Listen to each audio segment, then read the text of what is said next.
Hello, ito po yung pinakamalaking sementeryo sa buong Japan. Hello guys, simula na ng natawag na nilang ubong. Ito po ang ang malaking sementeryo, in Japan. Ito po yan. Ipunan ko po sila. Ayan po ang sementeryo sa Japan. Buong sementeryo po to. Ito po ang pinakamalaking sementeryo na puntahan ko sa buong Japan. Ayan po, iikot ko po kayo. Hindi pupulbit sa akin.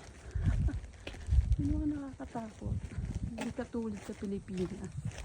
Ikot ko kayo sa buong sementeryo. Saan ako mapupunta dito?